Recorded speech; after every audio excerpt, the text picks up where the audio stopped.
Hi friends, welcome to Nims favourites. എല്ലാ ദിവസവും നമുക്ക് മനസ്സിൽ വിചാരിച്ച പോലെ അടിപൊളിയായിട്ട് ക്രാഫ്റ്റ് ചെയ്യാൻ പറ്റണമെന്നൊന്നുമില്ല. ചില ദിവസങ്ങളൊക്കെ നമ്മുടെ കയ്യിൽ നിന്ന് പോകും.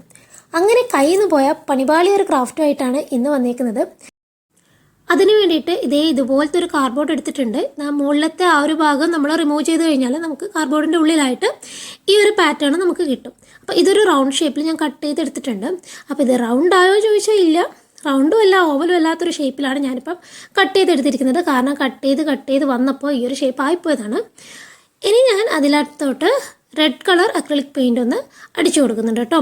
അപ്പോൾ ഫുള്ളായിട്ട് കവർ ചെയ്യുന്ന രീതിയിലല്ല, ജസ്റ്റ് ഒരു ടച്ച് പോലെയാണ് കൊടുക്കുന്നത്.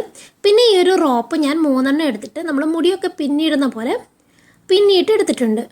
അപ്പോൾ ഈ ഒരു റോപ്പിൽ ബ്ലൂ ആൻഡ് റെഡ് ഷെയ്ഡ് വന്നതുകൊണ്ടാണ് ഞാൻ ആ കാർഡ്ബോർഡിൽ റെഡ് കളർ കൊടുത്തിരിക്കുന്നത്. ഇതേ കണ്ടില്ലേ, ഇതുപോലെ 3 റോപ്പ് എടുത്തിട്ട് ഇങ്ങനെ പിന്നിയിട്ട് കൊടുത്തതാണ്.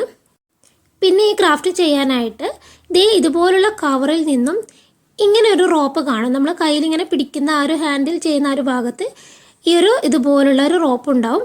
അപ്പം ഇത് ഞാൻ എടുത്തിട്ടുണ്ട്. ഇത് നല്ല ഭംഗിയാണ് കാണാൻ വേണ്ടിയിട്ട്. അപ്പം ഇങ്ങനത്തെ 2 സൈഡിലുള്ളതും കൂടെ ഞാൻ എടുത്ത് വച്ചിട്ടുണ്ട്. ഇനി നമുക്ക് ആ ഒരു കാർഡ്ബോർഡ് പീസിൻ്റെ നമ്മൾ ആ പിന്നിയിട്ട റോപ്പ് ഉണ്ടല്ലോ, അത് നമുക്ക് ഒട്ടിച്ചു കൊടുക്കാം. ഇങ്ങനെ റൗണ്ടായിട്ട് നമുക്കൊന്ന് ഒട്ടിച്ചു കൊടുക്കാം. ഇത് ഞാൻ തേഴ്സ്ഡേ എടുത്തു വച്ചൊരു വീഡിയോ ആണ്. അപ്പോൾ തേഴ്സ്ഡേ ഫ്രൈഡേ സാറ്റർഡേ ഞാൻ വീഡിയോ ഇടാറില്ല. ബാക്കിയുള്ള ദിവസങ്ങളൊക്കെ ഓൾമോസ്റ്റ് ഇടാൻ വേണ്ടി ശ്രമിക്കാറുണ്ട്. അപ്പോൾ തേഴ്സ്ഡേ വീക്കെൻഡ് ആയതുകൊണ്ട് വീഡിയോ എടുത്ത് വെക്കാറേ ഉള്ളൂ, എഡിറ്റിംഗ് ഒന്നും ചെയ്യാറില്ല. പിന്നെ ഫ്രൈഡേ സാറ്റർഡേ ലീവ് ആയതുകൊണ്ട് എല്ലാവരും വീട്ടിലുണ്ടാകുമ്പോൾ ക്രാഫ്റ്റ് ചെയ്യാനായിട്ട് ഇരിക്കാനുള്ള ഒരു കോൺസെൻട്രേഷൻ കിട്ടാത്തതുകൊണ്ട് അപ്പോഴും വീഡിയോ എടുക്കാറില്ല. പിന്നെ സാറ്റർഡേ നൈറ്റ് ഇതൊന്ന് എഡിറ്റ് ചെയ്തിട്ട് സൺഡേ ഇടാറാണ് പതിവ്. മിക്കവാറും തേഴ്സ്ഡേ എടുക്കുന്ന വീഡിയോസിൻ്റെയൊക്കെ അവസ്ഥ ഇതാണ്. അപ്പോൾ അന്ന് വീക്കെൻഡ് ആയതുകൊണ്ട് എല്ലാവരും നേരത്തെ വരുന്നത് കൊണ്ട് തന്നെ എനിക്ക് കുറേ ടൈം ക്രാഫ്റ്റിനായിട്ട് ഇരിക്കാനായിട്ട് പറ്റില്ല. അപ്പോൾ അതുകൊണ്ട് ചിലപ്പോൾ പണി പാളാറുണ്ട്. അതങ്ങനെയാണ് ഇവിടെയും പറ്റിയത്. അപ്പം ഇതുവരെയൊക്കെ ഞാൻ ഒരുവിധം കുഴപ്പമില്ലാതെ ചെയ്തിട്ടുണ്ട്. ആ ഒരു റോപ്പ് എടുത്തിട്ട് ഒരു ഹാർട്ട് ഷേപ്പാണ് കൊടുക്കുന്നത്. 2 റോപ്പും ഇതുപോലെ 2 ഹാർട്ട് ഷേപ്പ് കൊടുത്തിട്ടുണ്ട്. അപ്പം ഇത് കഴിഞ്ഞതിന് ശേഷം പിന്നെ എന്താ ചെയ്യാമെന്ന് എനിക്കൊരു ഐഡിയ ഇല്ല. പിന്നെ ഞാൻ ചെയ്യുന്നതൊക്കെ എന്തൊക്കെയോ ആയിരുന്നു. എനിക്ക് പിന്നെ ഒരു പിടി ഉണ്ടായിരുന്നില്ല എന്താ ചെയ്യേണ്ടതെന്നൊന്നും. അപ്പം ഞാൻ പിന്നെ എനിക്ക് മനസ്സിൽ തോന്നുന്ന പോലെ എന്തൊക്കെയോ കാട്ടിക്കൂട്ടുകയാണ്.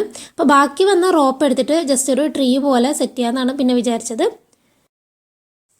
എപ്പോഴും ചെയ്തിട്ട് മനസ്സിന് ഓക്കെ തോന്നുന്ന വീഡിയോസ് മാത്രമേ അപ്ലോഡ് ചെയ്യാറുള്ളൂ. ഇത്തവണ വിചാരിച്ചു നമുക്ക് വരുന്ന അബദ്ധങ്ങളും 4 പേര് കാണട്ടെ എന്ന് വിചാരിച്ചു, അത്രയേ ഉള്ളൂ.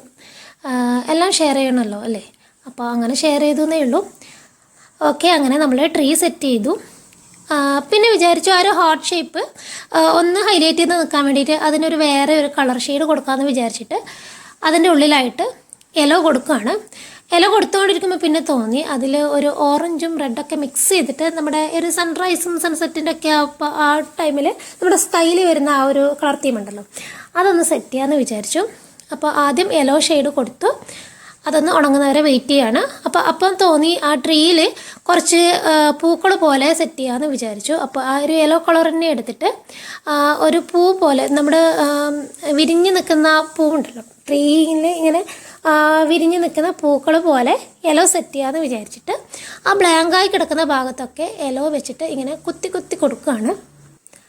അങ്ങനെ യെല്ലോ കൊടുത്തു കഴിഞ്ഞപ്പോൾ കുറച്ച് ഇലകൾ കിടക്കട്ടെ എന്ന് വെച്ചിട്ട് ഇതേ പാറ്റേണിൽ തന്നെ ഗ്രീൻ ഷെയ്ഡും എടുത്തിട്ട് ഇതുപോലെ കുത്തി കൊടുത്തു. കംപ്ലീറ്റ് ആയി കഴിഞ്ഞപ്പോൾ ഞാൻ വിചാരിച്ച ഔട്ട്കം ഒന്നും എനിക്ക് കിട്ടിയില്ല. ഇതിപ്പം ട്രീ ആണോ ഇലയാണോ പൂവാണോ എന്താണെന്ന് എനിക്ക് തന്നെ മനസ്സിലാകുന്നില്ല. പിന്നെ ഇതും കൂടെ കഴിഞ്ഞപ്പോൾ പിന്നെ എനിക്ക് ചെയ്യാനുള്ള കംപ്ലീറ്റ് മൂഡേ പോയി. പിന്നെ ഞാൻ നേരത്തെ പറഞ്ഞ പോലെ ആ ഒരു യെല്ലോ ഷെയ്ഡിൻ്റെ മുകളിൽ ഓറഞ്ച് ഷെയ്ഡൊന്ന് ചെയ്തു നോക്കി. പിന്നെ ആ ഒരു റെഡ് കളറും ചെയ്തിട്ട് ആ ഒരു തീം നമ്മുടെ സൺറൈസ് സൺസെറ്റിൻ്റെ ഒക്കെ ആ ഒരു തീം കൊണ്ടുവരാനായിട്ട് നോക്കിയിട്ടുണ്ട്. അപ്പോൾ ഒന്ന് ആ ഒരു ഹാർട്ട് ഷേപ്പ് ഒന്ന് ഹൈലൈറ്റ് ചെയ്ത് നിന്നോട്ടെ എന്ന് വിചാരിച്ചിട്ടാണ് അതിന് അങ്ങനെ ചെയ്തത്. അപ്പോൾ ആ ഒരു ഹാർട്ട് ഷേപ്പ് എനിക്കിഷ്ടമായി. അത് ചെയ്ത് വന്നപ്പോഴേക്കും ഞാൻ വിചാരിച്ച പോലെ കിട്ടിയിട്ടുണ്ടായിരുന്നു. പക്ഷേ ആ ഒരു ട്രീ ചതിച്ചു, അത് വന്നില്ല. പിന്നെ വേണമെന്നുണ്ടെങ്കിൽ നമുക്ക് പേപ്പർ ഫ്ലവേഴ്സോ എന്തെങ്കിലും ഉണ്ടാക്കിയിട്ട് അതിൻ്റെ മുകളിൽ വെച്ച് കൊടുത്താൽ നല്ല ഭംഗിയുണ്ടാകും കാണാൻ വേണ്ടിയിട്ട്. പക്ഷേ പിന്നെ ഒരു മൂഡുണ്ടായിരുന്നില്ല ചെയ്യാൻ വേണ്ടി. ഓക്കെ, ഞാൻ ഇത്ര മാത്രം ചെയ്തിട്ടുള്ളൂ. എന്നിട്ട് ഞാൻ ജസ്റ്റ് ഒന്ന് വാളിൽ അവിടെ വെച്ച് നോക്കി ഭംഗിയുണ്ടോ നോക്കാനായിട്ട്. എപ്പോഴും ചെയ്ത് കഴിഞ്ഞാൽ അത് എനിക്ക് പെട്ടെന്ന് കാണാൻ പറ്റുന്നൊരു സ്ഥലത്ത് വെച്ചിട്ട് എനിക്കിങ്ങനെ 10-20 മിനിറ്റ് നോക്കിക്കൊണ്ടിരിക്കണം. എന്നാലാണ് സമാധാനം കിട്ടുള്ളൂ. ഒറ്റയ്ക്ക് നോക്കിയപ്പോൾ എനിക്കിതിന് ഇഷ്ടമായില്ലെങ്കിലും ഈ കൂട്ടത്തിൽ വെച്ച് നോക്കുമ്പം കൂട്ടത്തിൽ കൂട്ടാവുന്നവനാണെന്ന് തോന്നിയിട്ടുണ്ട്. വലിയ കുഴപ്പമില്ലാത്ത പോലെ ഇപ്പം തോന്നുന്നുണ്ട്. ഈ ഒരു ക്രാഫ്റ്റിനെ കുറിച്ചുള്ള നിങ്ങളുടെ അഭിപ്രായം എന്ത് തന്നെയായാലും കമൻറ്റ് ചെയ്ത് അറിയിക്കും. ഇഷ്ടമായില്ലെങ്കിൽ ഡിസ്ലൈക്ക് അടിച്ചോളൂ, കുഴപ്പമില്ല.